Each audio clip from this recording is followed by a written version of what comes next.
Hello दोस्तों, RB study online classes में आपका स्वागत है। दोस्तों, आज मैं जो रीजनिंग के टॉप मोस्ट क्वेश्चन लेकर आया हूं, जो हर एग्जाम की दृष्टि से वेरी मोस्ट क्वेश्चन है। दोस्तों, ये क्वेश्चन दोस्तों एग्जाम में बार बार रिपीट होते हैं। आज मैं क्वेश्चन लेकर आया हूं। तो दोस्तों, आपने चैनल को सब्सक्राइब नहीं कर रखा है तो जल्दी से चैनल को सब्सक्राइब कर लो, ताकि जैसे मैं नई क्लास लेकर आऊँ तो उसका भी नोटिफिकेशन आप तक पहुँच जाए। तो ज़्यादा टाइम वेस्ट ना करते हुए दोस्तों, हमारा पहला क्वेश्चन देखते हैं।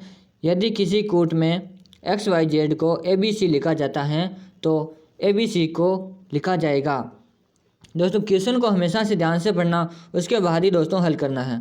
और दोस्तों, एग्जाम में ज़्यादा टाइम वेस्ट ना करते हुए जल्दी जल्दी करने की कोशिश करेंगे हम भी, ताकि आपको भी जल्दी जल्दी समझ में आ सके। और जब भी दोस्तों एग्जाम में आपके इस प्रकार क्वेश्चन आए तो आप उसको टाइम वेस्ट ना करें, उसे जल्दी जल्दी करें।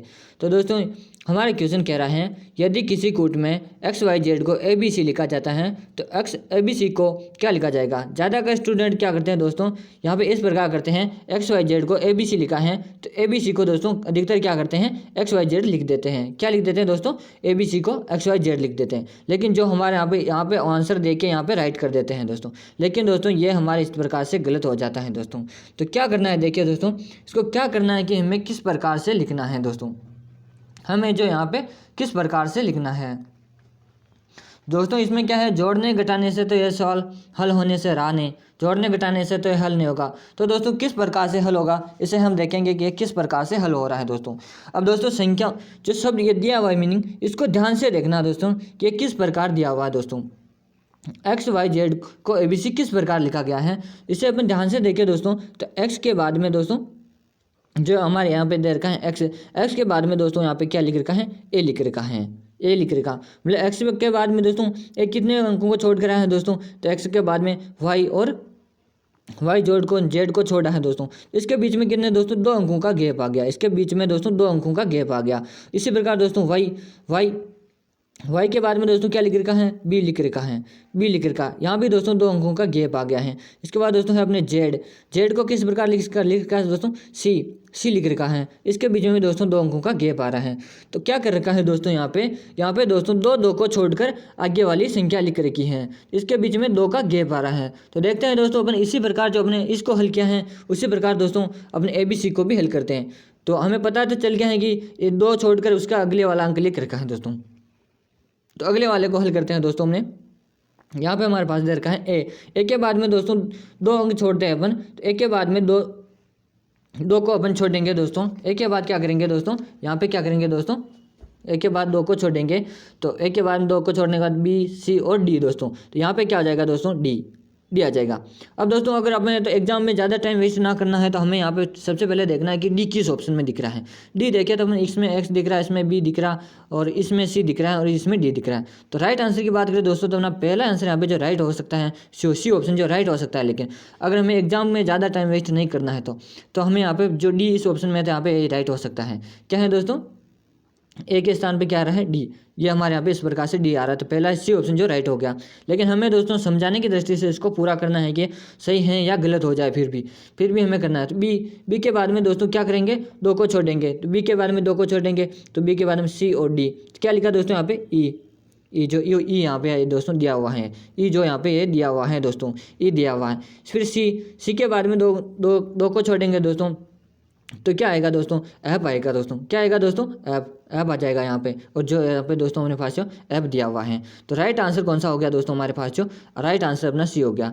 और दोस्तों, एग्जाम में से ज़्यादा टाइम वेस्ट नहीं करना। अपने पहला ही ऑप्शन अगर डी, अगर हमें किसी दूसरे ऑप्शन में डी नहीं दिख रहा और सी ऑप्शन में दिख रहा है तो राइट आंसर डायरेक्ट अपन टिक कर देते हैं, सी को लॉक कर देंगे दोस्तों इस प्रकार से।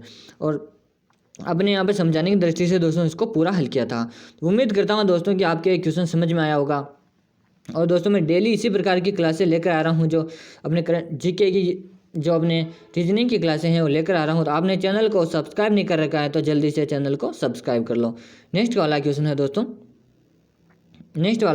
क्वेश्चन को ध्यान से पढ़ेंगे।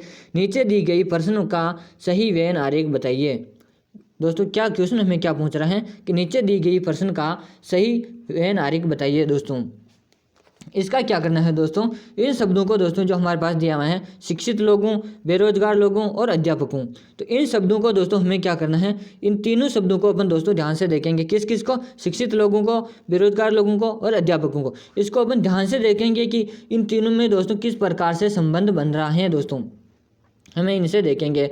तो दोस्तों जो शिक्षित लोग अध्यापक होंगे और दोस्तों शिक्षित भी होंगे, क्या है दोस्तों, अध्यापक होंगे, शिक्षित होंगे तभी तो अध्यापक होंगे। लेकिन दोस्तों बेरोजगार दोस्तों जो शिक्षित लोग होते हैं वो बेरोजगार भी हो सकते हैं। तो यहाँ पे दोस्तों शिक्षित लोगों में कुछ संबंध बेरोजगार का बन रहा है और अध्यापक में दोस्तों बेरोजगार का कोई संबंध नहीं बनता, क्योंकि दोस्तों अध्यापक होते हैं उनको तो सैलरी मिल रही होती है, तो वो बेरोजगार की श्रेणी में नहीं आते हैं दोस्तों।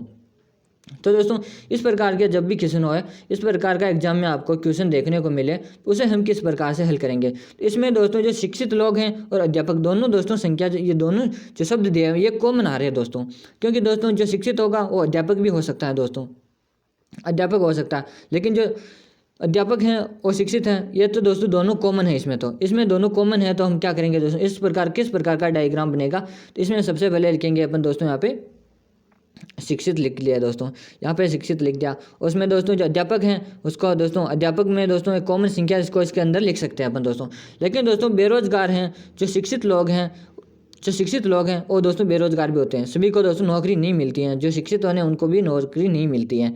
तो दोस्तों जो शिक्षित तो होते हैं लेकिन वो बेरोजगार रहते हैं, उसका दोस्तों कुछ संबंध बनता है दोस्तों।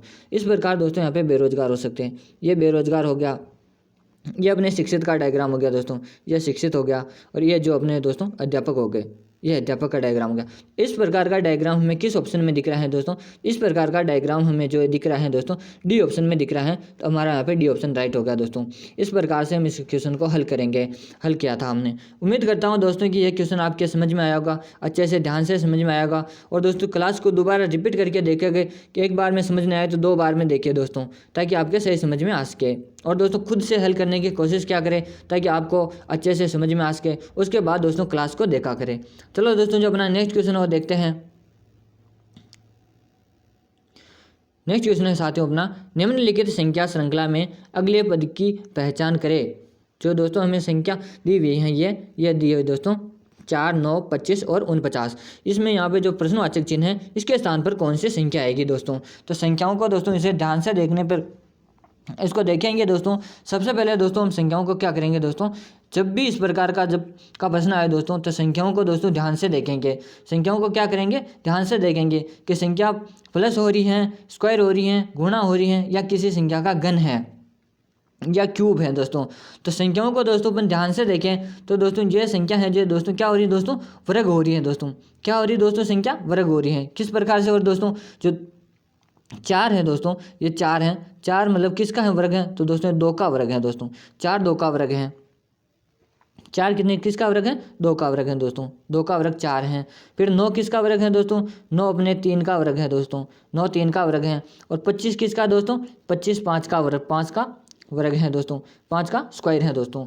और 49 है दोस्तों, ये किसका है दोस्तों, तो ये किसका है दोस्तों, ये 7 का वर्ग है। अब दोस्तों हमें यहाँ पे वर्ग हो तो हो रही। अब दोस्तों हम क्या करेंगे, जो अपने पास एक नई श्रृंखला आ गया है 2 3 5 और 7।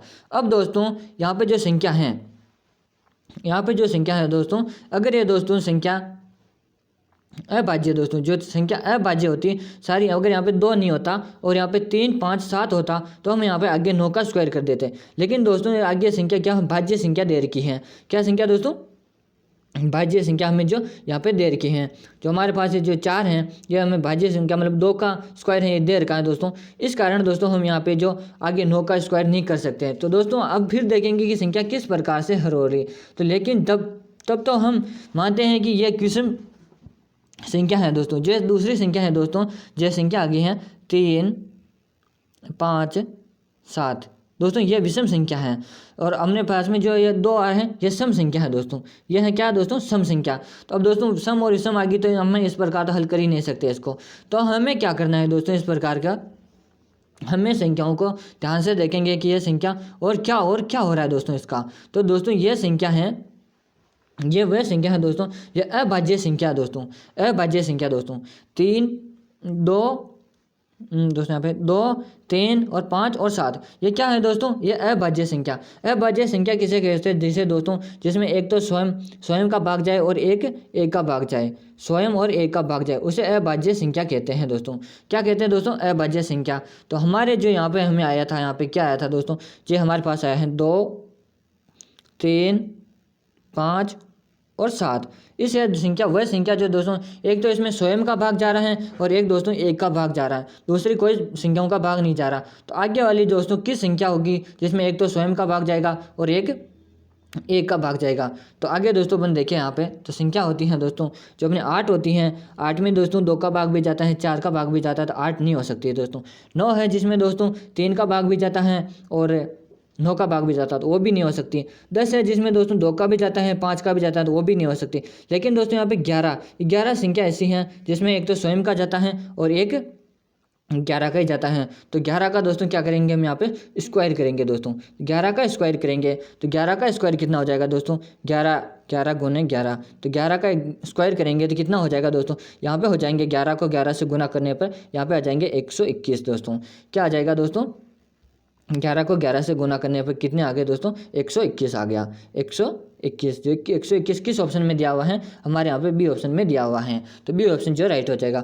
उम्मीद करता हूँ दोस्तों कि मैं आपके इस क्वेश्चन समझ में आया होगा। और दोस्तों इसी प्रकार के मैं मोस्ट क्वेश्चन लेकर आता हूँ डेली। तो आपने चैनल को सब्सक्राइब नहीं कर रखा है तो जल्दी से चैनल को सब्सक्राइब कर लो, ताकि जैसे मैं क्लास लेकर आऊँ तो उसका नोटिफिकेशन आप तक पहुँच जाए।